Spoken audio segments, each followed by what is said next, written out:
નમસ્કાર, જય સદારામ બાપા. પધારો. તારીખ 26 જાન્યુઆરી 2026ના ગાંધીનગર મુકામે હું પણ જવાનો છું, તમે પણ આવવાના છો ને?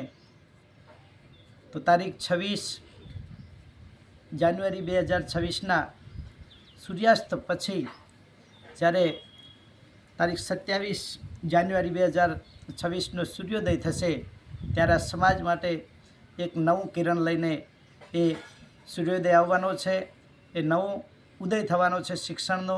માટે શિક્ષિત સમાજ એ વિકસિત સમાજ તારીખ 26 જાન્યુઆરી 2026ના રોજ અલ્પેશભાઈ ઠાકોર સાહેબે જ્યારે આપણને બધાને બોલાવ્યા છે ત્યારે ગાંધીનગર સેક્ટર 11 રામકથા મેદાનની અંદર 3 વાગ્યે રાતના એનું ભૂમિપૂજન થવાનું શિક્ષણ સંકુલનું.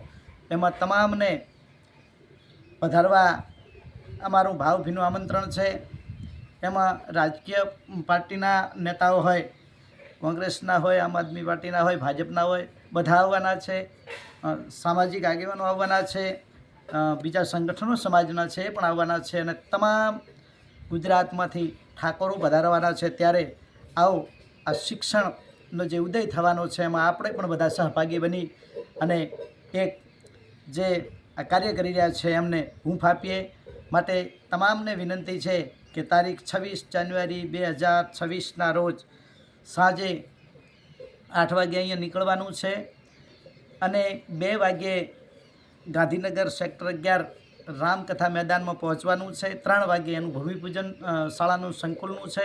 માટે બધા ત્યાં બહોળી સંખ્યામાં વધારવાના છે. આપ પણ વધારો એવી બધાને હાર્દિક આમંત્રણ છે. અને આપણે પણ આ શિક્ષિત સમાજ વિકસિત સમાજની પ્રેરણામાં એના સહભાગી બનીએ, એનો હિસ્સો બનીએ. જય સદારામ બાપા, જય વેલનાથ બાપા.